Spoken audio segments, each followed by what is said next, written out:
প্রোটিনের গাঠনিক একক হচ্ছে অ্যামিনো অ্যাসিড এবং এই অ্যামিনো অ্যাসিড তৈরি হয় মেইনলি একটা কার্বক্সিল গ্রুপ এবং একটা অ্যামিনো গ্রুপ। এই দুটো অবশ্যই থাকতে হবে। এর বাইরে মিথাইল, ইথাইল অর্থাৎ অ্যালকাইল মূলক গ্রুপও থাকতে পারে। যতগুলো অ্যামিনো অ্যাসিড আছে সবাই কিন্তু প্রোটিন তৈরি করে না। শুধুমাত্র 20 প্রকার অ্যামিনো অ্যাসিড আছে যারা বিভিন্নভাবে সজ্জিত হয়ে অ্যামিনো অ্যাসিড গঠন করে। অ্যামিনো অ্যাসিডের প্রধান বৈশিষ্ট্য আমরা আশা করি সবাই জানি যে 20 প্রকার অ্যামিনো অ্যাসিড মিলে পেপটাইড বন্ধনের মাধ্যমে আবদ্ধ হয়ে প্রোটিন গঠন করে। আমরা প্রোটিনটা আমাদের দেহের জন্য খুবই একটা গুরুত্বপূর্ণ জৈব উপাদান। এখন আমাদের দেহে যে অ্যামিনো অ্যাসিডগুলো আছে এগুলা ম্যাক্সিমামই আলফা অ্যামিনো অ্যাসিড, বা বলতে পারো প্রায় সবই আলফা অ্যামিনো অ্যাসিড। এর কিছু বৈশিষ্ট্য আছে, এরা স্বাদহীন কিন্তু অনেক ক্ষেত্রে মিষ্টি বা তিক্ত হইতে পারে। এরা পানিতে দ্রবণীয়, এটা খুবই ইম্পর্টেন্ট। এরা আবার বর্ণহীন। এখন অ্যামিনো অ্যাসিডের একটা স্পেশাল বৈশিষ্ট্য হচ্ছে, দেখো অ্যামিনো অ্যাসিডে অ্যামিনো গ্রুপ আছে যেটা মূলত ক্ষারীয় গ্রুপ, আবার অ্যাসিডিক গ্রুপ আছে COOH। তাহলে এটা ক্ষারীয় গ্রুপও আছে, অ্যাসিডিক গ্রুপও আছে। এই জন্য এই মূলকটাকে জুইটার আয়ন বলা হয়। আর জুইটার আয়ন ধারণকারী টোটাল যে অ্যামিনো অ্যাসিড আছে এটা কিন্তু অ্যামফোটেরিক পদার্থ বলা হয়। অ্যামফোটেরিক এবং জুইটার আয়ন দুইটার সাথে তোমরা কেমিস্ট্রি অংশে পরিচিত হবা। এখন এদের মধ্যে ক্ষারীয় এবং অ্যাসিডিক দুইটা বৈশিষ্ট্য থাকার কারণেই কিন্তু এরা ক্ষারীয় পদার্থের সাথে যখন এরা বিক্রিয়া করে তখন এরা অ্যাসিডের মতো বিহেভ করে লবণ তৈরি করে, আবার যখন অ্যাসিডের সাথে যখন বিক্রিয়া করে তখন ক্ষারীয়র মতো বিহেভ করে তখন এরা লবণ তৈরি করে। এর বাইরে দেখো একটা কথা বলা আছে, এরা উচ্চ গলনাঙ্ক বিশিষ্ট, এটাও কিন্তু আমাদের মনে রাখতে হবে। আমরা যদি জৈব যৌগের শ্রেণীবিন্যাসের সাথে পরিচিত হয়ে থাকি তাহলে অ্যামিনো অ্যাসিডের শ্রেণীবিন্যাস একদমই টাফ হবে না, অনেকটাই সমার্থক পাবো আমরা এখানে। অ্যামিনো অ্যাসিডকে প্রধানত 3টা ভাগে ভাগ করা যায়, অ্যালিফ্যাটিক, অ্যারোমেটিক এবং হেটারোসাইক্লিক।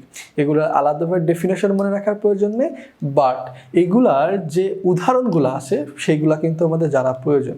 অ্যালিফ্যাটিক যে অ্যামিনো অ্যাসিড আছে তার দেখো 3টা এক্সাম্পল দেওয়া আছে, গ্লাইসিন, অ্যালানিন এবং ভ্যালিন। অ্যারোমেটিক অ্যামিনো অ্যাসিডের জন্য আমরা একটা টেকনিক ফলো করছি, টায়ারে ফিনাইলের অ্যারোমা। এইখানে টায়ার বলতে মূলত গাড়ির যে চাকাগুলো আছে সেগুলোর কথা বলা হচ্ছে। এবং ফিনাইল একটা মনে করো একটা পদার্থ, আমরা জানি ফিনাইল কি জিনিস, এবং এর যে দুর্গন্ধটা বের হয় বা সুগন্ধ যেটাই বলো না কেন, এখন অ্যারোমা বলতে মূলত সুগন্ধ বোঝালো, আমরা এখানে দুর্গন্ধই বলতেছি। দেখো অ্যারোমা কেন, অ্যারোমেটিক অ্যামিনো অ্যাসিড, এবং টায়ার বলতে টাইরোসিন এবং ফিনাইল বলতে ফিনাইল অ্যালানিন, আমরা এইভাবে মনে রাখতে পারি। এরপর দেখো হেটারোসাইক্লিক অ্যামিনো অ্যাসিড আছে, এর 3টা এক্সাম্পল যেটা ট্রিপ্টোফ্যান, হিস্টিডিন এবং প্রোলিন, এটাও আমাদের মনে রাখতে হবে। এবং দেখো এইখানে নন প্রোটিন অ্যামিনো অ্যাসিডের কথা বলা হয়েছে, যে আমরা জানি 20টা অ্যামিনো অ্যাসিড প্রোটিন বিভিন্নভাবে সজ্জিত হয়ে প্রোটিন গঠন করে।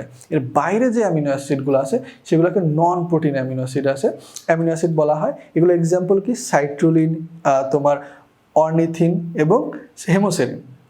এগুলা কিভাবে মনে রাখতে পারি, সেই অরণ্য হারিয়ে গেছে। অরণ্য বলতে আমরা জানি যে বনকে আসলে তোমার যে সুন্দর বন বা বন জঙ্গল যেগুলো আছে সেগুলোকে মূলত অরণ্য বলা হয় একটা সুন্দর অর্থ দেওয়ার জন্য। এখন আগে যেরকম বন ছিল সেরকম কিন্তু এখন নেই, সেই জন্য আমরা বলছি যে সেই অরণ্য হারিয়ে গেছে। দেখো সেই থেকে সাইট্রুলিন, অরণ্য থেকে অর্নিথিন এবং হারিয়ে থেকে হেমোসেরিন। প্রোটিন গঠনে যে 20টা অ্যামিনো অ্যাসিড গুরুত্বপূর্ণ ভূমিকা পালন করে বা মুখ্য ভূমিকা পালন করে তার মধ্যে খুবই বিরল বা খুবই সীমিত আকারে দেখা যায় হাইড্রক্সিপ্রোপিনকে। হাইড্রক্সিপ্রোপিন জাতীয় যে অ্যামিনো অ্যাসিডটা আছে এই জন্য এটাকে বিরল অ্যামিনো অ্যাসিড বলে। এবং আমাদের প্রয়োজনীয়তার ভিত্তিতে অ্যামিনো অ্যাসিডকে 2টা ভাগে ভাগ করা যায়, একটা হচ্ছে অত্যাবশ্যকীয় আর একটা হচ্ছে অনাত্যাবশ্যকীয় বা অত্যাবশ্যকীয় নয়ও বলতে পারো। এখন এটাকে কেন অত্যাবশ্যকীয় বলা আছে এটা একটু জানা প্রয়োজন, বাট পরীক্ষা আসার জন্য না।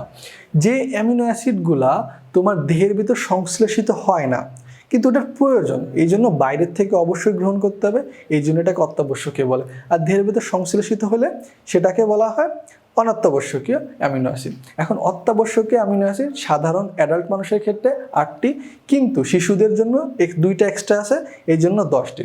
এখন এই 8টা যে অ্যামিনো অ্যাসিড আছে এইটার জন্য একটা টেকনিক ফলো করবা, যে মনে করে এমটিভিতে তোমরা আইপিএল খেলা দেখতেছো, ঠিক তেমনিভাবে যে আইপিএল, এমটিভি, এই 3টা লেটারে মোট 6টা লেটারে যে 2টা শব্দ আছে এই 2টা শব্দ মনে রাখলে হচ্ছে আইতে দেখো আইসোলিউসিন, এম এ সরি পিতে হচ্ছে তোমার ফিনাইল অ্যালানিন, এলে হচ্ছে লাইসিন এবং লিউসিন।